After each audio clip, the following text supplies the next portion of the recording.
किसान था जिसके 2 बेटे थे। वह बहुत ही आलसी और निकम्मे थे। वह अपने पिता को कामकाज में हाथ बटाने के बजाय आलस किया करते थे, इधर उधर घूमते फिरते थे। किसान को अपने बेटों की बहुत फिक्र थी। वह सोचते थे कि मेरे मरने के बाद इनका क्या होगा, ये अपना पेट कैसे भरेंगे, अपने परिवार को कैसे संभाल पाएंगे। एक दिन किसान की हालत बहुत ही गंभीर थी, कहने का मतलब किसान मरने की हालत में था। तभी किसान ने अपने दोनों बेटों को बुलाकर उनसे कहा कि हमारे खेत में एक खजाना गड़ा हुआ है, लेकिन वह किस जगह है उसकी जानकारी मुझे भी नहीं है, लेकिन खोदने के बाद तुम्हें वो खजाना मिल जाएगा। इतना कहकर किसान भगवान को प्यारे हो गए। खजाने की खबर सुनकर दोनों बेटों के मन में लालच आ गया और वो दोनों खेत पर चले गए और खेत को खोदने लगे। खजाने के लालच में कुछ ही दिनों में पूरे खेत को खोदने के बाद वह घर जाकर बैठ गए और वह अपने पिता को कोसने लगे। इसी तरह कुछ महीने बीत गए और वर्षा ऋतु का आगमन हुआ। किसान के बेटों के पास पेट भरने के लिए सिर्फ एक ही जरिया था, वो थी खेती। तब बाकी किसानों की तरह किसान के बेटों ने खेत में बीज बोने शुरू कर दिए। वर्षा का पानी पाकर वह बीज अंकुरित हुए और देखते ही देखते खेत लहराने लगे। ऐसा लग रहा था कि हवा के झोंके से लहरा रहे थे। यह देखकर किसान के बेटे बहुत खुश हो गए। उनको समझ आ गया कि परिश्रम ही सच्चा धन होता है, और वो उसी तरह से अपने पिता के शब्दों का मोल भी समझ गए और अपने कामकाज में लग गए। यही कहानी आज हम सबकी भी है। मित्रों, इसी पेड़ की तरह हमारे माता पिता भी होते हैं। जब हम छोटे होते हैं तो उनके साथ खेलकर बड़े होते हैं, और बड़े होकर उन्हें छोड़कर चले जाते हैं, और तभी वापस आते हैं जब हमें कोई जरूरत होती है। धीरे धीरे ऐसे ही जीवन बीत जाता है। हमें पेड़ रूपी माता पिता की सेवा करनी चाहिए, ना कि सिर्फ उनसे फायदा लेना चाहिए। इस कहानी में हमें दिखाई देता है कि उस पेड़ के लिए वह बच्चा बहुत महत्वपूर्ण था, और वह बच्चा बार बार जरूरत के अनुसार उस सेब के पेड़ का उपयोग करता था, ये सब जानते हुए भी कि वह उसका केवल उपयोग ही कर रहा है। इसी तरह आजकल हम भी हमारे माता पिता का जरूरत के अनुसार उपयोग करते हैं और बड़े होने पर उन्हें भूल जाते हैं।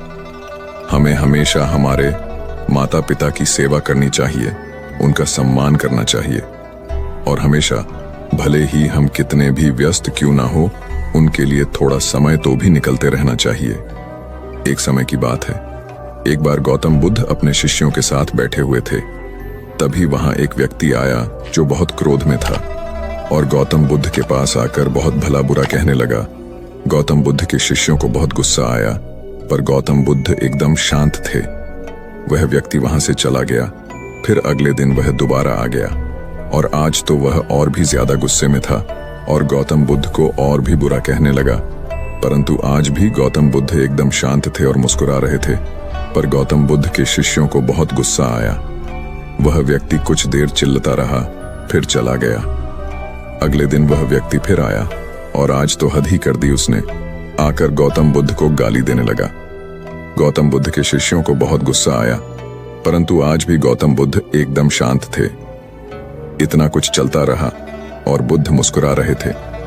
यह क्रम कुछ दिन चलता रहा। फिर उस व्यक्ति ने आना छोड़ दिया। तब उनके एक शिष्य ने पूछा, गुरुजी, आप चाहते तो पहले दिन ही उस व्यक्ति को भगा सकते थे, पर आपने ऐसा क्यों नहीं किया? तब गौतम बुद्ध ने बड़ी नम्रता से कहा, अगर कोई व्यक्ति हमें कोई उपहार दे और हम उसे लेने से मना कर दे तो वह व्यक्ति क्या करेगा? शिष्य ने कहा, वह व्यक्ति अपना उपहार लेकर लौट जाएगा। तब गौतम बुद्ध ने कहा, मैंने भी ऐसा ही किया। उस व्यक्ति ने मुझे उपशब्द रूपी उपहार दिया, मैंने उसे लेने से मना कर दिया, मतलब उस पर कोई भी प्रतिक्रिया नहीं दी, तो व्यक्ति अपने वह अपशब्द वापस लेकर लौट गया। एक व्यक्ति की 3 साल की बेटी थी। एक दिन उस व्यक्ति ने देखा कि उसकी बेटी उसके एक बहुत सुंदर और महंगे गोल्ड पैकिंग पेपर से एक बॉक्स को लपेट रही थी। ये देखकर उस व्यक्ति को बहुत गुस्सा आया है। उसने अपनी बेटी को बहुत डांटा, तुमने मेरे इतनी कीमती पेपर को बेकार कर दिया, वो भी बिना किसी मतलब के। तुम इसे अच्छे काम के लिए उपयोग करती तो अच्छा लगता, पर तुमने एक बेकार से डिब्बे को उसमें लपेट दिया। कुछ दिन बीते, दिवाली का दिन आया। उस व्यक्ति ने अपनी बेटी को गिफ्ट दिया। बेटी ने भी वही सुंदर सा गोल्डन बॉक्स पापा को दिया। उसके पापा पहले तो उसे देखकर बहुत खुश हुए, पर जैसे ही उन्होंने उस डिब्बे को खोला वह खाली था। यह देखकर उस व्यक्ति ने अपनी बेटी को घूरा और कहा, क्या तुम्हें इतना भी नहीं पता कि किसी को खाली डिब्बा नहीं देते? लड़की कुछ देर शांत रही, फिर बोली, पापा ये डिब्बा खाली नहीं है, मैंने इसमें बहुत सारे किस आपके लिए रखे हैं। कभी कभी आप जल्दी ऑफिस चले जाते हैं और मैं सोती रह जाती हूँ, तो आप इसमें से एक किस ले जा सकते हैं। बेटी की बात सुनकर उस व्यक्ति की आंख भर आई। एक गांव में एक लड़का रहता था। उसके घर की आर्थिक स्थिति ठीक नहीं थी। उसके मन में विचार आया, किसी बड़े शहर में जाकर वह नौकरी करे। वह कलकत्ता गया और नौकरी ढूंढने लगा। बहुत खोज के बाद उसे एक सेठ के घर में नौकरी मिल गई। नौकरी 6 आने रोज की थी। काम था सेठ को रोज 6 घंटे अखबार और किताब पढ़कर सुनाना। लड़के को नौकरी की जरूरत थी तो उसने वह नौकरी स्वीकार कर ली। एक दिन की बात है, लड़के को दुकान के कोने में 100 के 8 नोट पड़े मिले। उसने चुपचाप उन्हें अखबार और किताबों से ढक दिया। दूसरे दिन रुपयों की खोजबीन हुई। लड़का सुबह जब दुकान पर आया तो उससे पूछा गया। लड़के ने तुरंत ही प्रसन्नता से रुपये निकालकर ग्राहक को दे दिए। वह बहुत ही खुश हुआ। लड़के के ईमानदारी से सबको बहुत प्रसन्नता हुई। सेठ भी लड़के से बहुत खुश हुआ। सेठ ने लड़के को पुरस्कार देना चाहा तो लड़के ने लेने से मना कर दिया। लड़के ने कहा, सेठ जी मैं आगे पढ़ना चाहता हूं, पर पैसों के अभाव में पढ़ नहीं पा रहा, आप कुछ सहायता कर दें। सेठ ने लड़के की पढ़ाई का प्रबंध कर दिया। लड़का बहुत मेहनत से पढ़ता गया। यही लड़का आगे चलकर बहुत बड़ा साहित्यकार बना। इसका नाम था राम नरेश त्रिपाठी। हिंदी साहित्य में इनका बहुत बड़ा योगदान है। नुकसान का मातम मनाने से नहीं मिलती सफलता। एक बार आकाश नाम का लड़का मायूस बैठा था। उसे व्यापार में बहुत नुकसान हुआ था। बैंक से भी उसने कर्ज ले रखा था, लेकिन नुकसान की वजह से वह किस्त चुकाने की स्थिति में नहीं था। उसे डर लग रहा था कि बैंक वाले दबाव बनाने लगेंगे तो वह क्या करेगा। उसे यह भी समझ में नहीं आ रहा था कि आगे कौन सा काम शुरू करें। जिस बिजनेस में नुकसान हुआ था उसे दोबारा शुरू करने की हिम्मत आकाश में नहीं थी। यही सब सोचकर वह परेशान रहने लगा। एक दिन उसका दोस्त परेश उससे मिलने आया। परेश ने आकाश को देखते ही कहा, क्या बात है यार, बहुत परेशान लग रहे हो। आकाश ने अपनी परेशानी छुपाने की कोशिश करते हुए कहा, कुछ नहीं यार, बिजनेस में थोड़ा उतर चढ़ाव आता रहता है। परेश ने कहा, तुम्हारा चेहरा बता रहा है कि मामला गंभीर है, मुझसे छुपाओ नहीं। परेश की बात सुनकर आकाश ने उसे अपनी सारी कहानी बता दी। इसके बाद उसने पूछा, मेरी जगह तुम होते तो क्या करते? परेश ने थोड़ा सोचने के बाद कहा, अगर मैं तुम्हारी जगह होता तो अपनी असफलता पर पछतावा नहीं करता। आगे क्या करना है उस पर विचार करता। पछतावा करते रहने से आदमी नुकसान से, दुख से बाहर नहीं निकल पाता है। मेरी मानो तो तुम नए सिरे से अपने बिजनेस को खड़ा करने की सोचो। मित्र की सलाह के बाद आकाश ने कहा, तुम बात तो ठीक कह रहे हो, लेकिन मुझ में फिर से वही बिजनेस शुरू करने की हिम्मत नहीं है। इस पर परेश ने कहा, यह सही है कि तुम्हें नुकसान हुआ है, लेकिन तुम्हें तजुर्बा भी मिला है। अगर तुम कुछ नया शुरू करने की योजना बनाते हो तो तुम्हें शून्य से शुरू करना होगा। अगर तुम अपने पुराने काम को नए सिरे से शुरू करते हो तो तुम्हें बहुत ज्यादा होमवर्क करने की जरूरत नहीं पड़ेगी। मेरी राय में तुम्हें नुकसान का मातम नहीं मानना चाहिए। काम को नए सिरे से शुरू करने की प्लानिंग करनी चाहिए। जितना ज्यादा नुकसान के बारे में सोचोगे उतना अधिक तुम अपनी सफलता से दूर होते जाओगे। तो असफलता से भी सीखने की कोशिश करनी चाहिए। शेखर ने अपने दादाजी से यह सवाल पूछा। सभी भी अपने जीवन में आगे बढ़ना चाहते हैं, लेकिन बहुत कम लोग ही अपने लक्ष्य तक पहुंच पाते हैं। अगर अपने लक्ष्य तक पहुंचना है तो क्या करना चाहिए? शेखर स्नातक अंतिम वर्ष का छात्र है और प्रतियोगिता परीक्षाओं की तैयारी कर रहा है। उसके दादाजी प्राइमरी स्कूल से रिटायर्ड शिक्षक हैं। उन्होंने शेखर का सवाल सुनने के बाद कहा, अपने लक्ष्य तक पहुंचने के लिए व्यक्ति को सबसे पहले खुद को असफलताओं को स्वीकार करने के लिए तैयार करना चाहिए। दादाजी का जवाब सुनने के बाद शेखर ने पूछा, मैं आपकी बात समझ नहीं पाया। आखिर अपने आप को असफलता के लिए तैयार कर सफलता कैसे पाई जा सकती है? शेखर का सवाल सुनने के बाद दादाजी ने कहा, इस बात को मैं तुम्हारा ही उदाहरण देकर समझता हूं। तुम इस समय प्रतियोगिता परीक्षाओं की तैयारी कर रहे हो। तुम अगले वर्ष होने वाली परीक्षाओं में बैठोगे। तुम यही सोचकर बैठोगे कि तुम्हें सफलता मिलेगी। दादाजी की बात पर शेखर ने हाँ में सिर हिलाया। इसके बाद दादाजी जी ने कहा, मान लो तुम अपने पहले प्रयास में असफल हो जाते हो तो तुम क्या करोगे? शेखर ने कहा, मुझे बहुत निराशा होगी। मैं तैयारी में अपनी तरफ से कहीं कमी नहीं छोड़ रहा हूं। दादाजी ने कहा, निराशा ही असफलता की जड़ है। वह कैसे? शेखर ने सवाल किया। दादाजी बोले, तुम्हें लगता है कि तुम्हारी तैयारी मुकम्मल है, लेकिन परीक्षा तो दूसरे की इच्छा पर निर्भर है। अगर तुम पहले प्रयास में असफल होने के बाद निराश हो जाते हो तो तुम्हारी आगे की तैयारी प्रभावित होगी। अगर तुम असफलता को अपनी कमियों को दुरुस्त करने का मौका मानोगे, तभी आगे की तैयारी में उन्हें दूर कर पाओगे। हर परीक्षार्थी यही सोचता है कि उसकी तैयारी पूरी है, लेकिन सफलता कुछ लोगों को ही मिलती है। ये वही लोग होते हैं जो अपनी असफलता से सीखते हैं ही और दूसरों की असफलता से भी सीखने की कोशिश करते हैं। अपने काम को खुद नहीं समझे महत्वहीन। मुकेश दफ्तर में नए हैं। पहले वह दूसरे संस्थान में काम करते थे। अपना काम तल्लीनता से करते हैं, लेकिन चेहरा बताता है कि मुकेश अपने काम से खुश नहीं है। एक दिन इस बारे में पूछने पर उन्होंने कहा, जब काम में मन नहीं लगे तो चेहरा उदास हो ही जाता है। काम में मन क्यों नहीं लग रहा है? यह पूछने पर उन्होंने कहा, अरे यह भी कोई काम है। इसके बाद उन्होंने ढेर सारे तथ्यों के साथ अपने काम को महत्वहीन बताने की कोशिश की। उन्होंने यह भी कहा कि इस समय जो काम मेरे जिम्मे है उसके आधार पर दूसरे संस्थान में नौकरी भी नहीं मिलेगी। इस बात को मुकेश के रिपोर्टिंग मैनेजर मिस्टर कुमार को बताया गया। वह सुलझे हुए इंसान हैं। उन्होंने तरीके से मुकेश को समझाया कि उनका काम कैसे महत्वपूर्ण है। मिस्टर कुमार ने उनसे पूछा, मुकेश पहले अपने काम के बारे में बताइए। मुकेश ने कहा, मेरा काम यह देखना है कि हमारी कंपनी के प्रोडक्ट में कहां कहां गड़बड़ी है, उसे कैसे दूर किया जा सकता था। आगे ऐसा क्या किया जाए जिससे पुरानी खामियां फिर से सामने नहीं आए। मुकेश की बात खत्म होते ही मिस्टर कुमार ने कहा, यह जानकर अच्छा लगा कि आपको अपने काम की अच्छी समझ है। जैसा आपने कहा है उसके अनुसार आपका काम प्रोडक्ट को कैसे बेहतर बनाया जाए और उसके निर्माण के दौरान की खामियों को दूर करने से जुड़ा है। मुकेश ने हाँ में सर हिलाया। इसके बाद मिस्टर कुमार ने पूछा, जब प्रोडक्ट को लेकर इतनी बड़ी ही जिम्मेदारी कंपनी ने आपको दी है, तब आप अपने काम को महत्वहीन क्यों समझते हैं?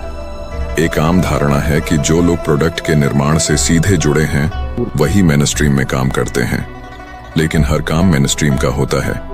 अगर ऐसा नहीं होता तो कंपनी आपके ऊपर खर्च नहीं करती। कंपनी को पता है कि आपके काम का परिणाम प्रोडक्ट पर दिखेगा। इसलिए इस बात को मन से निकालिए कि आप जो काम कर रहे हैं उसकी पूछ नहीं है।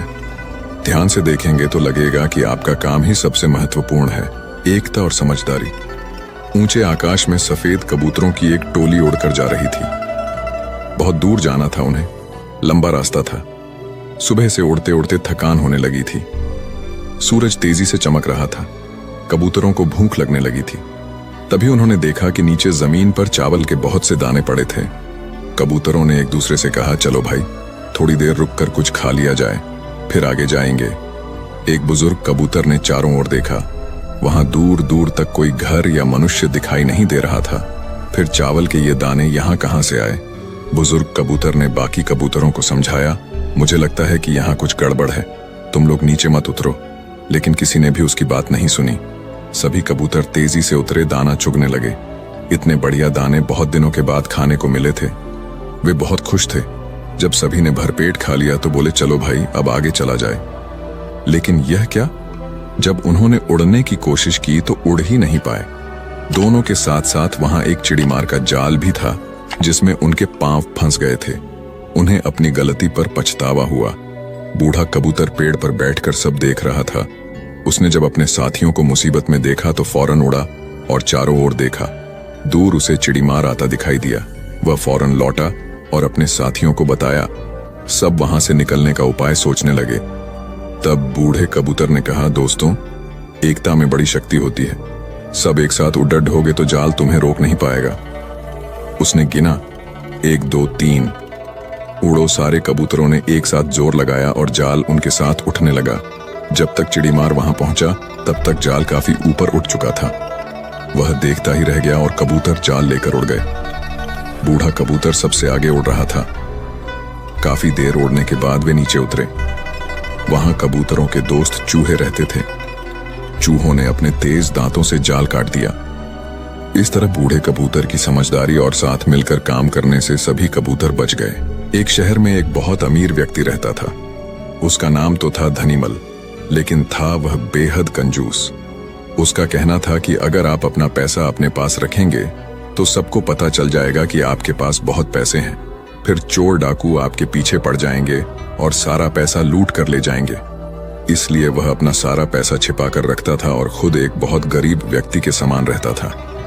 पैबंद लगे कपड़े, घिसे हुए जूते, रूखा सूखा खाना, यह सब देखकर लोग उसे भिखारी समझते थे। जिनको पता था कि वह धनवान है, वे उसे कंजूस कहकर बुलाते थे। एक दिन धनीमल को अपनी संपत्ति को चोरों से बचाने का एक बहुत बढ़िया उपाय समझ में आया। उसने सारे पैसों से बहुत सा सोना खरीद लिया और फिर सारे सोने को पिघलाकर उसका एक बड़ा सा गोला बना लिया। उसने शहर के बाहर जाकर एक पुराने कुएं के पास एक गड्ढा खोदा और सोने का वह गोला उसमें डालकर गड्ढा बंद कर दिया। वह अब निश्चिंत था। अपनी तसल्ली के लिए वह रोज रात को आकर गड्ढे में देख लेता था कि उसका सोना वहां है या नहीं। उसे विश्वास था कि कोई भी चोर इस जगह के बारे में नहीं जान पाएगा, लेकिन ऐसा नहीं हुआ। धीरे धीरे पूरे शहर में यह चर्चा होने लगी कि धनीमल रात में शहर के बाहर जाकर कुछ करता है। एक रात जब उसने गड्ढा खोद कर देखा तो सोना वहां से गायब था। उसे गहरा सदमा लगा और वह चीख कर रोने लगा। उसके रोने की आवाज सुनकर बहुत से लोग वहां आ गए। धनीमल रो रो कर अपना दुख बताने लगा। तब उसके एक पड़ोसी से उसे कहा, धनीमल, तुम एक भारी पत्थर इस गड्ढे में रख दो और समझ लो कि वही तुम्हारा सोना है। यह सुनकर धनीमल को बहुत गुस्सा आया। तुम मेरे सोने को पत्थर जैसे बता रहे हो। वह बोला, देखो धनीमल, वह सोना तुम कभी इस्तेमाल तो करते नहीं थे। एक पत्थर की तरह यहाँ उसे दबा कर रख दिया था, तो फिर यहाँ सोना हो या पत्थर क्या फर्क पड़ जाता है। उसका पड़ोसी बोला, बात तो ठीक ही थी। धनीमल ने बहुमूल्य सोने को पत्थर के समान मूल्यहीन बना दिया था। उसके बाद धनीमल ने मेहनत करके फिर पैसे कमाए, लेकिन अब वह कंजूस नहीं रहा था। अपने पैसे को वह अपने ऊपर और दूसरे लोगों की सहायता के लिए खर्च करता था। अंधी का बेटा। एक औरत थी जो अंधी थी, जिसके कारण उसके बेटे को स्कूल में बच्चे चिढ़ाते थे कि अंधी का बेटा आ गया। हर बात पर उसे ये शब्द सुनने को मिलता था कि अंधी का बेटा। इसलिए वो अपनी माँ से चिढ़ता था, उसे कहीं भी अपने साथ लेकर जाने में हिचकता था, उसे नापसंद करता था। उसकी माँ ने उसे पढ़ाया और उसे इस लायक बना दिया कि वो अपने पैरों पर खड़ा हो सके। लेकिन जब वो बड़ा आदमी बन गया तो अपनी माँ को छोड़ अलग रहने लगा। एक दिन एक बूढ़ी औरत उसके घर आई और गार्ड से बोली, मुझे तुम्हारे साहब से मिलना है। जब गार्ड ने अपने मालिक से बोल, तो मालिक ने कहा कि बोल दो मैं अभी घर पर नहीं हूँ। गार्ड ने जब बुढ़िया से बोला कि वो अभी नहीं है, तो वो वहां से चली गई। थोड़ी देर बाद जब लड़का अपनी कार से ऑफिस के लिए जा रहा होता है, तो देखता है कि सामने बहुत भीड़ लगी है। और जानने के लिए कि वहां क्यों भीड़ लगी है, वह वहां गया तो देखा उसकी माँ वहां मरी पड़ी थी। उसने देखा कि उसकी मुट्ठी में कुछ है। उसने जब मुट्ठी खोली तो देखा कि एक लेटर, जिसमें यह लिखा था कि बेटा, जब तू छोटा था तो खेलते वक्त तेरी आंख में सरिया ढंस गई थी और तू आंधा हो गया था, तो मैंने तुम्हें अपनी आंखें दे दी थी। इतना पढ़कर लड़का जोर जोर से रोने लगा। उसकी माँ उसके पास नहीं आ सकती थी। दोस्तों, वक्त रहते ही लोगों की वैल्यू करना सीखो। माँ बाप का कर्ज हम कभी नहीं चुका सकते। हमारी प्यास का अंदाज भी अलग है दोस्तों। कभी समंदर को ठुकरा देते हैं तो कभी आंसू तक पी जाते हैं। जीवन साथी सबसे अजीज होता है। कॉलेज में हैप्पी मैरिड लाइफ पर एक कार्यक्रम हो रहा था, जिसमें कुछ शादीशुदा जोड़े हिस्सा ले रहे थे। जिस समय प्रोफेसर मंच पर आए, उन्होंने नोट किया कि सभी पति पत्नी शादी पर जोक कर हंस रहे थे। ये देखकर प्रोफेसर ने कहा कि चलो पहले एक गेम खेलते हैं, उसके बाद अपने विषय पर बातें करेंगे। सभी खुश हो गए और कहा, कौन सा गेम? प्रोफेसर ने एक मैरिड लड़की को खड़ा किया और कहा कि तुम ब्लैक बोर्ड पे ऐसे 25-30 लोगों के नाम लिखो जो तुम्हें सबसे अधिक प्यारे हों। लड़की ने पहले तो अपने परिवार के लोगों के नाम लिखे, फिर अपने सगे संबंधी, दोस्तों, पड़ोसी और सहकर्मियों के नाम लिख दिए। अब प्रोफेसर ने उसमें से कोई भी कम पसंद वाले 5 नाम मिटाने को कहा। लड़की ने अपने सहकर्मियों के नाम मिटा दिए। प्रोफेसर ने और 5 नाम मिटाने को कहा। लड़की ने थोड़ा सोचकर अपने पड़ोसियों के नाम मिटा दिए। अब प्रोफेसर ने और 10 नाम मिटाने को कहा। लड़की ने अपने सगे संबंधी और दोस्तों के नाम मिटा दिए। अब बोर्ड पर सिर्फ 4 नाम बचे थे, जो उसके मम्मी पापा, पति और बच्चे का नाम था। अब प्रोफेसर ने कहा, इसमें से और 2 नाम मिटा दो। लड़की असमंजस में पड़ गई। बहुत सोचने के बाद, बहुत दुखी होते हुए उसने अपने मम्मी पापा का नाम मिटा दिया। सभी लोग स्तब्ध और शांत थे, क्योंकि वो जानते थे कि ये गेम सिर्फ वो लड़की ही नहीं खेल रही थी, उनके दिमाग में भी यही सब चल रहा था। अब सिर्फ 2 ही नाम बचे थे, पति और बेटे का। प्रोफेसर ने कहा, और 1 नाम मिटा दो। लड़की अब सहमी सी रह गई। बहुत सोचने के बाद रोते हुए अपने बेटे का नाम काट दिया। प्रोफेसर ने उस लड़की से कहा, तुम अपनी जगह पर जाकर बैठ जाओ, और सभी की तरफ गौर से देखा और पूछा, क्या कोई बता सकता है कि ऐसा क्यों हुआ कि सिर्फ पति का ही नाम बोर्ड पर रह गया? कोई जवाब नहीं दे पाया, सभी मुंह लटकाकर बैठे थे। प्रोफेसर ने फिर उस लड़की को खड़ा किया और कहा, ऐसा क्यों? जिसने तुम्हें जन्म दिया और पाल पोस कर इतना बड़ा किया, उनका नाम तुमने मिटा दिया। और तो और, तुमने अपनी कोख से जिस बच्चे को जन्म दिया, उसका भी नाम तुमने मिटा दिया। लड़की ने जवाब दिया कि अब मम्मी पापा बूढ़े हो चुके हैं, कुछ साल के बाद वो मुझे और इस दुनिया को छोड़ के चले जाएंगे। मेरा बेटा जब बड़ा हो जाएगा तो जरूरी नहीं कि वो शादी के बाद मेरे साथ ही रहे, लेकिन मेरे पति जब तक मेरी जान में जान है, तब तक मेरा आधा शरीर बन के मेरा साथ निभाएंगे। इसलिए मेरे लिए सबसे अजीज मेरे पति हैं। प्रोफेसर और बाकी स्टूडेंट ने तालियों की गूंज से लड़की को सलामी दी। प्रोफेसर ने कहा, तुमने बिल्कुल सही कहा कि तुम और सभी के बिना रह सकती हो, पर अपने आधे अंग अर्थात अपने पति के बिना नहीं रह सकती। मजाक मस्ती तक तो ठीक है, पर हर इंसान का अपना जीवन साथी ही उसको सबसे ज्यादा अजीज होता है। दिमाग का इस्तेमाल कर पक्ष में करें परिस्थितियां। एक शेर जंगल में शिकार पर निकला था। एक लोमड़ी अचानक उसके सामने आ गई। लोमड़ी को लगा कि अब उसे कोई नहीं बचा सकता है, लेकिन उसने हार नहीं मानी और अपनी जान बचने के लिए एक तरकीब सोची। लोमड़ी ने शेर से कड़े शब्दों में कहा, तुम्हारे पास इतनी ताकत नहीं कि मुझे मार सको। यह सुनकर शेर थोड़ा अचंभित हुआ। उसने पूछा, तुम ऐसा कैसे कह सकती हो? लोमड़ी ने अपनी आवाज और ऊंची करते हुए बोली, मैं तुम्हें सच बता देती हूं। ईश्वर ने स्वयं मुझे इस जंगल और जंगल में रहने वाले सभी जानवरों का राजा बनाया है। यदि तुमने मुझे मारा तो यह ईश्वर के विरुद्ध होगा और तुम भी मर जाओगे। कुछ देर चुप रहने के बाद लोमड़ी ने कहा, अगर विश्वास नहीं हो रहा है तो तुम मेरे साथ जंगल घूमने चलो। तुम मेरे पीछे चलना और देखना कि जंगल के जानवर मुझसे कितना डरते हैं। शेर इसके लिए तैयार हो गया। लोमड़ी निडर होकर शेर के आगे आगे चलने लगी। लोमड़ी के पीछे शेर को चलते देखकर जंगल के दूसरे जानवर डर कर भाग गए। कुछ देर जंगल में घूमने के बाद लोमड़ी ने शेर से सवाल किया, क्या तुम्हें मेरी बात पर विश्वास हुआ? कुछ देर चुप रहने के बाद शेर ने कहा, तुम ठीक कहती हो, जंगल की राजा तुम ही है। परिस्थितियां कितनी भी विपरीत क्यों ना हो, हम अपने दिमाग का इस्तेमाल कर उसे अपने पक्ष में कर सकते हैं। हमारा दिमाग प्रोग्राम के आधार पर काम करने वाला कंप्यूटर नहीं है। दिमाग को आउट ऑफ बॉक्स सोचने की क्षमता है। हर समस्या का समाधान तलाशने की ताकत है। यह तभी संभव होगा जब हम विपरीत परिस्थितियां में भी अपना धैर्य बरकरार रखेंगे। सफल होने के लिए हमेशा सीखते रहें। सिकंदर और रोहित मित्र हैं। दोनों ने एक साथ अपना अपना काम शुरू किया। दोनों मित्रों का व्यापार खूब चला। कुछ समय बाद रोहित ने सोचा कि अब मेरा व्यापार चल पड़ा है, मैं तरक्की करता चला जाऊंगा, इसलिए अब मुझे इस लाइन में कुछ नया सीखने की जरूरत नहीं है। व्यापार में उतार चढ़ाव आते रहते हैं। रोहित के व्यापार में भी ऐसी स्थिति आई और उसे नुकसान झेलना पड़ा। सिकंदर के व्यापार में भी उतार चढ़ाव आए, पर उसे उतना नुकसान नहीं हुआ जितना रोहित को हुआ। रोहित सोचने लगा कि सिकंदर ने अपने नुकसान को नियंत्रित कैसे किया। रोहित ने इस बारे में उससे पूछने का मन बनाया। जब उसने सिकंदर से इस बारे में पूछा, तब सिकंदर ने कहा कि मैं अभी सीख रहा हूं। रोहित ने कहा, मैं समझा नहीं।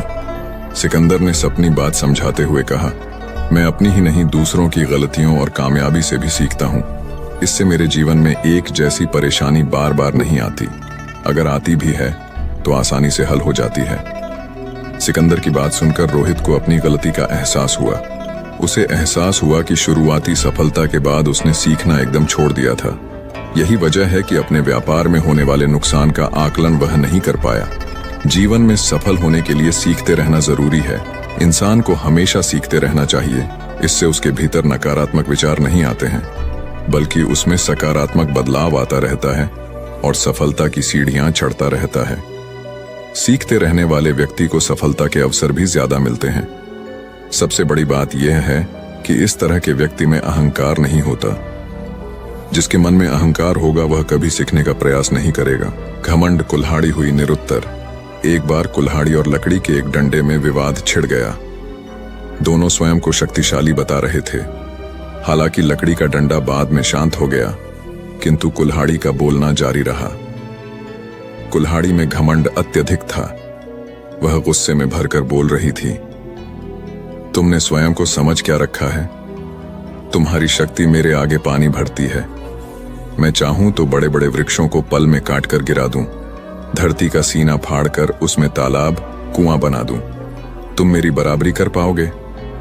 मेरे सामने से हट जाओ, अन्यथा तुम्हारे टुकड़े टुकड़े कर दूंगी।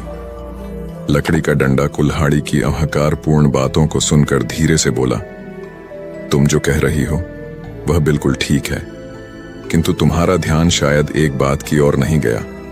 जो कुछ तुमने करने को कहा है बेशक तुम कर सकती हो, किंतु अकेले अपने दम पर नहीं कर सकती। कुल्हाड़ी ने चिढ़कर कहा, क्यों? मुझ में किस बात की कमी है? डंडा बोला, जब तक मैं तुम्हारी सहायता न करूं तुम यह सब नहीं कर सकती हो। जब तक मैं हत्या बनकर तुम में न लगाया जाऊं तब कोई किसे पकड़कर तुमसे ये सारे काम लेगा? बिना हत्थे की कुल्हाड़ी से कोई काम लेना असंभव है। कुल्हाड़ी को अपनी भूल का एहसास हुआ और उसने डंडे से क्षमा मांगी। कथा सार यह है कि दुनिया सहयोग से चलती है। जिस प्रकार ताली दोनों हाथों के मेल से बजती है, उसी प्रकार सामाजिक विकास भी परस्पर सहयोग से ही संभव होता है। यदि जीवन का संतुलन बिगड़ा और थकान आई तो समझ लीजिए कि बीमारी आई, और यदि वापस ऊर्जा अर्जित करने के लिए विश्राम किया जा रहा है तो ऐसी थकान वरदान भी साबित हो सकती है।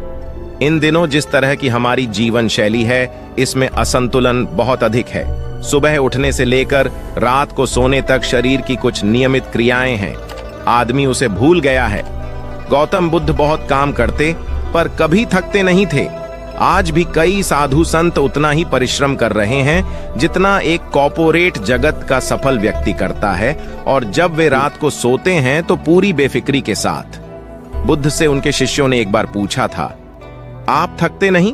बुद्ध का उत्तर था, जब मैं कुछ करता ही नहीं तो थकूंगा कैसे? बात सुनने में अजीब लगती है लेकिन है बड़ी गहरी। अध्यात्म ने इसे साक्षी भाव कहा है। स्वयं को करते हुए देखना, यह वह स्थिति होती है जब तन सक्रिय और मन विश्राम की मुद्रा में होता है।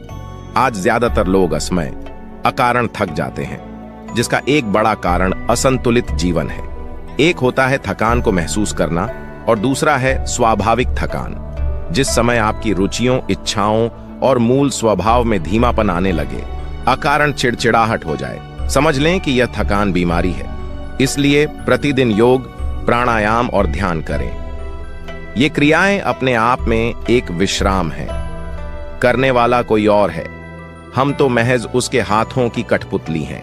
यह मनोभाव भी थकान को मिटाएगा। क्या दिक्कत है ऐसा सोच लेने में? महात्मा बुद्ध ज्ञान प्राप्ति के लिए घोर तप में लगे थे। उन्होंने शरीर को काफी कष्ट दिया, यात्राएं की, घने जंगलों में कठिन साधना की, पर आत्मज्ञान की प्राप्ति नहीं हुई। निराश हो बुद्ध सोचने लगे, मैंने अभी तक कुछ भी प्राप्त नहीं किया, अब आगे क्या कर पाऊंगा? निराशा, अविश्वास के इन नकारात्मक भावों ने उन्हें क्षुब्ध कर दिया। कुछ ही क्षणों के बाद उन्हें प्यास लगी। वे थोड़ी दूर स्थित एक झील तक पहुंचे। वहां उन्होंने एक दृश्य देखा कि एक नन्ही सी गिलहरी के 2 बच्चे झील में डूब गए। पहले तो वह गिलहरी जड़वत बैठी रही, फिर कुछ देर बाद उठकर झील के पास गई, अपना सारा शरीर झील के पानी में भिगोया और फिर बाहर आकर पानी झाड़ने लगी। ऐसा वह बार बार करने लगी। बुद्ध सोचने लगे कि इस गिलहरी का प्रयास कितना मूर्खतापूर्ण है। क्या कभी यह इस झील को सुखा सकेगी? किंतु गिलहरी का यह क्रम लगातार जारी था। बुद्ध को लगा मानो गिलहरी कह रही हो कि यह झील कभी खाली होगी या नहीं, यह मैं नहीं जानती, किंतु मैं अपना प्रयास नहीं छोड़ूंगी। अतः उस छोटी सी गिलहरी ने भगवान बुद्ध को अपने लक्ष्य मार्ग से विचलित होने से बचा लिया। वे सोचने लगे कि जब यह नन्ही गिलहरी अपने लघु सामर्थ्य से झील को सुखा देने के लिए दृढ़ संकल्पित है तो मुझ में क्या कमी है। मैं तो इससे 1000 गुना अधिक क्षमता रखता हूं। यह सोचकर गौतम बुद्ध पुनः अपनी साधना में लग गए और एक दिन बोधिवृक्ष तले उन्हें ज्ञान का आलोक प्राप्त हुआ। यह कथा असफलता के बावजूद प्रयासों की निरंतरता पर बल देती है। यदि हम प्रयास करना न छोड़े तो एक न एक दिन लक्ष्य की प्राप्ति हो ही जाती है। बुद्ध अपने साधना काल में एक निर्जन स्थान पर ध्यान मग्न बैठे थे। इसी स्थान पर एक यक्ष का वास था। ये बात बुद्ध को झांत नहीं थी। वे तो वहां पहुंचे और शांत वातावरण देखकर ध्यान मग्न हो गए। उस समय यक्ष वहां पर नहीं था। रात होने पर जब वह आया तो उस स्थान पर एक अनजान व्यक्ति को देखकर आग बबूला हो गया। बड़े जोर से वह दहाड़ा, किंतु बुद्ध का ध्यान भंग नहीं हुआ।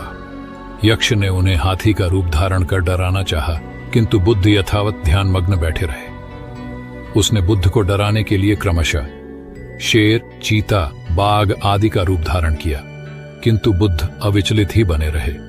अंत में उसने भयंकर विषधर का रूप धारण कर उनके पैर के अंगूठे को ढंस लिया, किंतु बुद्ध पर उसके विष का भी कोई असर नहीं हुआ। वे अब भी अप्रभावित रहे। विषधर उनके शरीर पर चढ़ गया और उनके गले से लिपटकर उन्हें जोरों से काट लिया, लेकिन इतने प्रयासों के बावजूद भी बुद्ध की साधना को भंग नहीं कर पाया।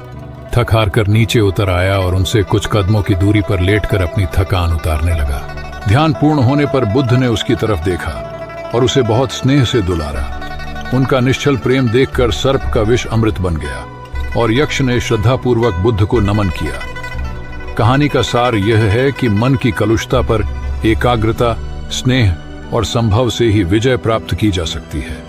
बौद्ध भिक्षु बोधि धर्म भ्रमण करते हुए एक गांव में पहुंचे। लोग उनका बहुत आदर करते थे। बोधि धर्म व उनके शिष्यों का ग्रामीणों ने हार्दिक सत्कार किया और फिर उनके पवित्र वचनों को सुनने के लिए उनके आसपास एकत्रित हो गए। बोधि धर्म लोगों को धर्म और आचरण विषयक अच्छी बातें सरल भाषा में समझाने लगे। तभी वहां एक व्यक्ति आया और बोधि धर्म को अपशब्द कहने लगा। उपस्थित जनसमूह ने उसे रोकने का बहुत प्रयास किया, किंतु वह नहीं माना तथा अनवरत बोधि धर्म को बुरा भला कहता रहा। लोगों ने कहा कि महाराज, ये व्यक्ति कितना उद्दंड है, निरर्थक ही आपको अपशब्द कह रहा है। बोधि धर्म उस व्यक्ति के इस आचरण पर कदापि क्रोधित नहीं हुए और लोगों से बोले कि यह भविष्य में मेरा सबसे बड़ा भक्त बनने वाला है। लोगों ने पूछा कि कैसे? बोधि धर्म ने उत्तर दिया, कोई कुम्हार के यहाँ घड़ा लेने जाता है तो घड़े को बजाकर देखा जाता है कि वह फूटा हुआ तो नहीं है। जब 1-2 रुपए के घड़े को कोई इतनी परख कर सकता है तो भला जिसे गुरु मानना है उसे 10-20 गालियां दिए बगैर कैसे पहचानेगा? पहले वह परीक्षा लेगा कि गुरु में धैर्य, आक्रोश व समता भाव कितना है। यह जानने के बाद ही तो वह गुरु को स्वीकारेगा। इसलिए यह व्यक्ति मुझे निरर्थक ही अपशब्द नहीं कह रहा है और आगे चलकर वास्तव में वह व्यक्ति बोधि धर्म का सबसे बड़ा भक्त बना। किसी को शिक्षा देने से पूर्व स्वयं का आचरण भी तदनुरूप होना चाहिए, तभी गुरु का महान पद मिलता है। वस्तुतः गुरु की गुरुता तभी स्वीकारी जाती है जबकि उसमें सदाचरण के सभी लक्षण मौजूद हों। महात्मा गौतम बुद्ध के श्रावस्ती में प्रवचन चल रहे थे। प्रवचन में नित्य ही बड़ी संख्या में लोग आते और विविध महत्वपूर्ण व गंभीर विषयों पर बुद्ध से ज्ञान ग्रहण करते। बुद्ध का शिष्य वर्ग भी काफी विशाल था, जो प्रवचन स्थल की व्यवस्था संभालता और बुद्ध की सेवा में सदैव तत्पर रहता। एक बार रात के समय महात्मा बुद्ध प्रवचन दे रहे थे। सदैव की भांति काफी लोग उनके प्रवचन सुन रहे थे। एक व्यक्ति जो बुद्ध के ठीक सामने बैठा था, बार बार नींद के झोंके ले रहा था। बुद्ध थोड़ी देर तक तो प्रवचन देते रहे, फिर उससे बोले, वत्स, सो रहे हो? उस व्यक्ति ने हड़बड़ाकर कहा, नहीं महात्मा। बुद्ध ने पुनः प्रवचन प्रारंभ किए। वह व्यक्ति फिर ऊँघने लगा। महात्मा ने फिर वही प्रश्न दोहराया और उसने फिर अचकचाकर नहीं महात्मा कहा। ऐसा लगभग 8-10 बार हो गया। कुछ देर बाद बुद्ध ने उससे पूछा, वत्स, जीवित हो? हर बार की तरह इस बार भी उसने कहा, नहीं महात्मा। यह सुनकर उपस्थित श्रोताओं में हंसी की लहर दौड़ गई और वह व्यक्ति पूर्णतः चैतन्य हो गया। तब बुद्ध गंभीर होकर बोले, वत्स, निद्रा में तुम्हारे मुख से सही उत्तर मिल ही गया। जो निद्रा में है वह मृतक समान ही है। महात्मा बुद्ध का संकेत था कि गुरु से ज्ञान ग्रहण करते वक्त सजगता अत्यंत आवश्यक है। गाफिल रहने की स्थिति में ज्ञान की प्राप्ति पूर्ण नहीं होती। औरत का चरा ज्ञान सदैव खतरनाक साबित होता है। कथा सिद्धार्थ के जीवन के उस दौर की है जब वे बुद्धत्व को प्राप्त नहीं हुए थे और निरंजना नदी के तटीय वनों में वृक्ष के नीचे ध्यान करते थे। सिद्धार्थ प्रतिदिन ध्यान करने के बाद पास के किसी गांव में चले जाते और भिक्षा मांगकर लौट आते। कुछ दिनों के बाद उन्होंने भिक्षाटन पर जाना बंद कर दिया, क्योंकि एक गांव के प्रधान की छोटी बेटी सुजाता उनके लिए नित्य भोजन लाने लगी। सिद्धार्थ को वह बड़े स्नेह से भोजन कराती थी। कुछ दिनों बाद उसी गांव का एक चरवाहा भी सिद्धार्थ से प्रभावित होकर उनके पास आने लगा। उसका नाम स्वस्थी था। एक दिन स्वस्थी से सिद्धार्थ बातें कर रहे थे कि सुजाता भोजन लेकर आई। जैसे ही सिद्धार्थ ने भोजन करना शुरू किया, उन्होंने बातचीत बंद कर दी। जितनी देर तक वे भोजन करते रहे, बिल्कुल चुप रहे और वहां सन्नाटा छाया रहा। स्वस्थी को हैरानी हुई। उसने सिद्धार्थ के भोजन करने के उपरांत उनसे पूछा, गुरुदेव, आप मेरे आने के बाद निरंतर वार्तालाप करते रहे, किंतु भोजन के समय एक शब्द भी नहीं बोले। इसका क्या कारण है? सिद्धार्थ बोले, भोजन का निर्माण बड़ी कठिनाई से होता है। किसान पहले बीज बोता है, फिर पौधों की रखवाली करता है और तब कहीं जाकर अनाज पैदा होता है। फिर घर की महिलाएं उसे बड़े जतन से खाने योग्य बनाती हैं। इतनी कठिनाई से तैयार भोजन का पूरा आनंद तभी संभव है जब हम पूर्णतः मौन हों। भोजन के दौरान मैं मौन रहकर उसका पूरा स्वाद लेता हूँ।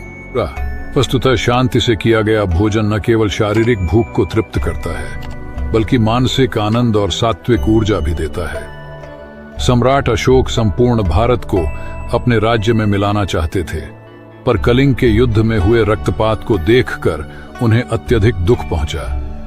उनकी महत्वाकांक्षा ने जो तबाही मचाई थी, उसे देखकर उन्हें खुद पर ग्लानि हुई। उन्होंने देखा कि लोग दर्द से कराह रहे थे। यह सब विनाश केवल उनकी महत्वाकांक्षा से हुआ था। यह सब देखकर अशोक के मन में विनाश का पथ छोड़कर नेकी के रास्ते पर चलने का विचार जगा। अशोक की राजधानी पाटलिपुत्र थी। पाटलिपुत्र अब पटना के रूप में जाना जाता है। पटना से गया भी अधिक दूर नहीं है, जहां बोधि वृक्ष के नीचे महात्मा बुद्ध को ज्ञान प्राप्त हुआ था। बुद्ध के अष्टप्रद मार्ग, शांति और दया के संदेश ने अशोक के दिलो दिमाग में इतनी उथल पुथल पैदा कर दिया कि उन्होंने उस मार्ग को अपनाने का फैसला किया। इस पथ पर चलने से उन्होंने इतिहास में अपनी अमिट छाप छोड़ी। अशोक ने अपने पुत्र को सिलोन, अब श्रीलंका, और अन्य कई लोगों को सुदूर क्षेत्रों में दूत बनाकर भेजा। एक निर्दयी महत्वाकांक्षा एक ऐसे पवित्र उद्देश्य में बदल चुकी थी जिसमें कुछ अच्छा कर गुजरने की, करुणा और प्रेम के संदेश को चारों ओर फैलाने की इच्छा थी। करुणा केवल दया भावना मात्र नहीं है, ये आपके अंदर दूसरों की मदद करने की तीव्र इच्छा पैदा करती है। इसी भावना ने बुद्ध को भगवान और अशोक को महान बनाया। तथागत बुद्ध उन दिनों मगध प्रवास पर थे। साथ में शिष्यों का बड़ा समूह भी था। प्रतिदिन बुद्ध के प्रवचन होते, जिनका लाभ लेने के लिए बड़ी संख्या में लोग आते। इन लोगों में साधारण जन के साथ विशिष्ट हस्तियां भी शामिल रहती थीं। हालांकि बुद्ध सभी के प्रति समान रूप से प्रेम व आत्मीयता का व्यवहार रखते थे। इन लोगों में नगर सेठ का पुत्र भी था, जो बड़े ध्यान से बुद्ध के प्रवचन सुनता था। वह नित्य ही बुद्ध के शिष्यों के समक्ष बुद्ध की तारीफों के पुल बांधता और धन्य धन्य भाव से घर जाता। एक दिन प्रवचन समाप्त होने के बाद उसने किसी शिष्य से कहकर बुद्ध से मिलने की हार्दिक इच्छा प्रकट की। जब उसे बुद्ध के सामने ले जाया गया तो उसने उन्हें साष्टांग प्रणाम कर कहा, भगवान, अपने काम को खुद नहीं समझे महत्वहीन। मुकेश दफ्तर में नए हैं। पहले वह दूसरे संस्थान में काम करते थे। अपना काम तल्लीनता से करते हैं, लेकिन चेहरा बताता है कि मुकेश अपने काम से खुश नहीं है।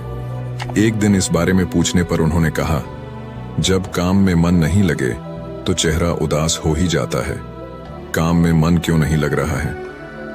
यह पूछने पर उन्होंने कहा, अरे यह भी कोई काम है। इसके बाद उन्होंने ढेर सारे तथ्यों के साथ अपने काम को महत्वहीन बताने की कोशिश की। उन्होंने यह भी कहा कि इस समय जो काम मेरे जिम्मे है उसके आधार पर दूसरे संस्थान में नौकरी भी नहीं मिलेगी। इस बात को मुकेश के रिपोर्टिंग मैनेजर मिस्टर कुमार को बताया गया। वह सुलझे हुए इंसान हैं। उन्होंने तरीके से मुकेश को समझाया कि उनका काम कैसे महत्वपूर्ण है। मिस्टर कुमार ने उनसे पूछा, मुकेश पहले अपने काम के बारे में बताइए। मुकेश ने कहा, मेरा काम यह देखना है कि हमारी कंपनी के प्रोडक्ट में कहां-कहां गड़बड़ी है, उसे कैसे दूर किया जा सकता था। आगे ऐसा क्या किया जाए जिससे पुरानी खामियां फिर से सामने नहीं आए। मुकेश की बात खत्म होते ही मिस्टर कुमार ने कहा, यह जानकर अच्छा लगा कि आपको अपने काम की अच्छी समझ है। जैसा आपने कहा है उसके अनुसार आपका काम प्रोडक्ट को कैसे बेहतर बनाया जाए और उसके निर्माण के दौरान की खामियों को दूर करने से जुड़ा है। मुकेश ने हाँ में सर हिलाया। इसके बाद मिस्टर कुमार ने पूछा, जब प्रोडक्ट को लेकर इतनी बड़ी ही जिम्मेदारी कंपनी ने आपको दी है, तब आप अपने काम को महत्वहीन क्यों समझते हैं? एक आम धारणा है कि जो लोग प्रोडक्ट के निर्माण से सीधे जुड़े हैं वही मेनस्ट्रीम में काम करते हैं, लेकिन हर काम मेनस्ट्रीम का होता है। अगर ऐसा नहीं होता तो कंपनी आपके ऊपर खर्च नहीं करती। कंपनी को पता है कि आपके काम का परिणाम प्रोडक्ट पर दिखेगा, इसलिए इस बात को मन से निकालिए कि आप जो काम कर रहे हैं उसकी पूछ नहीं है। ध्यान से देखेंगे तो लगेगा कि आपका काम ही सबसे महत्वपूर्ण है, एकता और समझदारी। ऊंचे आकाश में सफेद कबूतरों की एक टोली उड़कर जा रही थी। बहुत दूर जाना था उन्हें, लंबा रास्ता था। सुबह से उड़ते उड़ते थकान होने लगी थी। सूरज तेजी से चमक रहा था। कबूतरों को भूख लगने लगी थी। तभी उन्होंने देखा कि नीचे जमीन पर चावल के बहुत से दाने पड़े थे। कबूतरों ने एक दूसरे से कहा, चलो भाई थोड़ी देर रुककर कुछ खा लिया जाए, फिर आगे जाएंगे। एक बुजुर्ग कबूतर ने चारों ओर देखा। वहां दूर दूर तक कोई घर या मनुष्य दिखाई नहीं दे रहा था। फिर चावल के ये दाने यहाँ कहाँ से आए? बुजुर्ग कबूतर ने बाकी कबूतरों को समझाया, मुझे लगता है कि यहाँ कुछ गड़बड़ है, तुम लोग नीचे मत उतरो। लेकिन किसी ने भी उसकी बात नहीं सुनी। सभी कबूतर तेजी से उतरे, दाना चुगने लगे। इतने बढ़िया दाने बहुत दिनों के बाद खाने को मिले थे। वे बहुत खुश थे। जब सभी ने भरपेट खा लिया तो बोले, चलो भाई अब आगे चला जाए। लेकिन यह क्या? जब उन्होंने उड़ने की कोशिश की तो उड़ ही नहीं पाए। दोनों के साथ साथ वहां एक चिड़ीमार का जाल भी था जिसमें उनके पांव फंस गए थे। उन्हें अपनी गलती पर पछतावा हुआ। बूढ़ा कबूतर पेड़ पर बैठकर सब देख रहा था। उसने जब अपने साथियों को मुसीबत में देखा तो फौरन उड़ा और चारों ओर देखा। दूर उसे चिड़ीमार आता दिखाई दिया। वह फौरन लौटा और अपने साथियों को बताया। सब वहां से निकलने का उपाय सोचने लगे। तब बूढ़े कबूतर ने कहा, दोस्तों एकता में बड़ी शक्ति होती है। सब एक साथ उड़ड होगे तो जाल तुम्हें रोक नहीं पाएगा। उसने गिना, 1 2 3। उड़ो। सारे कबूतरों ने एक साथ जोर लगाया और जाल उनके साथ उठने लगा। जब तक चिड़ीमार वहां पहुंचा तब तक जाल काफी ऊपर उठ चुका था। वह देखता ही रह गया और कबूतर जाल लेकर उड़ गए। बूढ़ा कबूतर सबसे आगे उड़ रहा था। काफी देर उड़ने के बाद वे नीचे उतरे। वहां कबूतरों के दोस्त चूहे रहते थे। चूहों ने अपने तेज दांतों से जाल काट दिया। इस तरह बूढ़े कबूतर की समझदारी और साथ मिलकर काम करने से सभी कबूतर बच गए। अवश्य सुननी चाहिए। तो चलिए कहानी को शुरू करते हैं। नुकसान का मातम मनाने से नहीं मिलती सफलता। एक बार आकाश नाम का लड़का मायूस बैठा था। उसे व्यापार में बहुत नुकसान हुआ था। बैंक से भी उसने कर्ज ले रखा था, लेकिन नुकसान की वजह से वह किस्त चुकाने की स्थिति में नहीं था। उसे डर लग रहा था कि बैंक वाले दबाव बनाने लगेंगे तो वह क्या करेगा। उसे यह भी समझ में नहीं आ रहा था कि आगे कौन सा काम शुरू करें। जिस बिजनेस में नुकसान हुआ था उसे दोबारा शुरू करने की हिम्मत आकाश में नहीं थी। यही सब सोचकर वह परेशान रहने लगा। एक दिन उसका दोस्त परेश उससे मिलने आया। परेश ने आकाश को देखते ही कहा, क्या बात है यार, बहुत परेशान लग रहे हो। आकाश ने अपनी परेशानी छुपाने की कोशिश करते हुए कहा, कुछ नहीं यार, बिजनेस में थोड़ा उतर चढ़ाव आता रहता है। परेश ने कहा, तुम्हारा चेहरा बता रहा है कि मामला गंभीर है, मुझसे छुपाओ नहीं। परेश की बात सुनकर आकाश ने उसे अपनी सारी कहानी बता दी। इसके बाद उसने पूछा, मेरी जगह तुम होते तो क्या करते? परेश ने थोड़ा सोचने के बाद कहा, अगर मैं तुम्हारी जगह होता तो अपनी असफलता पर पछतावा नहीं करता। आगे क्या करना है उस पर विचार करता। पछतावा करते रहने से आदमी नुकसान से, दुख से बाहर नहीं निकल पाता है। मेरी मानो तो तुम नए सिरे से अपने बिजनेस को खड़ा करने की सोचो। मित्र की सलाह के बाद आकाश ने कहा, तुम बात तो ठीक कह रहे हो, लेकिन मुझ में फिर से वही बिजनेस शुरू करने की हिम्मत नहीं है। इस पर परेश ने कहा, यह सही है कि तुम्हें नुकसान हुआ है, लेकिन तुम्हें तजुर्बा भी मिला है। अगर तुम कुछ नया शुरू करने की योजना बनाते हो तो तुम्हें शून्य से शुरू करना होगा। अगर तुम अपने पुराने काम को नए सिरे से शुरू करते हो तो तुम्हें बहुत ज्यादा होमवर्क करने की जरूरत नहीं पड़ेगी। मेरी राय में तुम्हें नुकसान का मातम नहीं मानना चाहिए। काम को नए सिरे से शुरू करने की प्लानिंग करनी चाहिए। जितना ज्यादा नुकसान के बारे में सोचोगे उतना अधिक तुम अपनी सफलता से दूर होते जाओगे। तो असफलता से भी सीखने की कोशिश करनी चाहिए। शेखर ने अपने दादाजी से यह सवाल पूछा। सभी भी अपने जीवन में आगे बढ़ना चाहते हैं, लेकिन बहुत कम लोग ही अपने लक्ष्य तक पहुंच पाते हैं। अगर अपने लक्ष्य तक पहुंचना है तो क्या करना चाहिए? शेखर स्नातक अंतिम वर्ष का छात्र है और प्रतियोगिता परीक्षाओं की तैयारी कर रहा है। उसके दादाजी प्राइमरी स्कूल से रिटायर्ड शिक्षक हैं। उन्होंने शेखर का सवाल सुनने के बाद कहा, अपने लक्ष्य तक पहुंचने के लिए व्यक्ति को सबसे पहले खुद को असफलताओं को स्वीकार करने के लिए तैयार करना चाहिए। दादाजी का जवाब सुनने के बाद शेखर ने पूछा, मैं आपकी बात समझ नहीं पाया। आखिर अपने आप को असफलता के लिए तैयार कर सफलता कैसे पाई जा सकती है? शेखर का सवाल सुनने के बाद दादाजी ने कहा, इस बात को मैं तुम्हारा ही उदाहरण देकर समझता हूं। तुम इस समय प्रतियोगिता परीक्षाओं की तैयारी कर रहे हो। तुम अगले वर्ष होने वाली परीक्षाओं में बैठोगे। तुम यही सोचकर बैठोगे कि तुम्हें सफलता मिलेगी। दादाजी की बात पर शेखर ने हाँ में सिर हिलाया। इसके बाद दादाजी जी ने कहा, मान लो तुम अपने पहले प्रयास में असफल हो जाते हो तो तुम क्या करोगे? शेखर ने कहा, मुझे बहुत निराशा होगी। मैं तैयारी में अपनी तरफ से कहीं कमी नहीं छोड़ रहा हूं। दादाजी ने कहा, निराशा ही असफलता की जड़ है। वह कैसे? शेखर ने सवाल किया। दादाजी बोले, तुम्हें लगता है कि तुम्हारी तैयारी मुकम्मल है, लेकिन परीक्षा तो दूसरे की इच्छा पर निर्भर है। अगर तुम पहले प्रयास में असफल होने के बाद निराश हो जाते हो तो तुम्हारी आगे की तैयारी प्रभावित होगी। अगर तुम असफलता को अपनी कमियों को दुरुस्त करने का मौका मानोगे, तभी आगे की तैयारी में उन्हें दूर कर पाओगे। हर परीक्षार्थी यही सोचता है कि उसकी तैयारी पूरी है, लेकिन सफलता कुछ लोगों को ही मिलती है। ये वही लोग होते हैं जो अपनी असफलता से सीखते हैं ही और दूसरों की असफलता से भी सीखने की कोशिश करते हैं।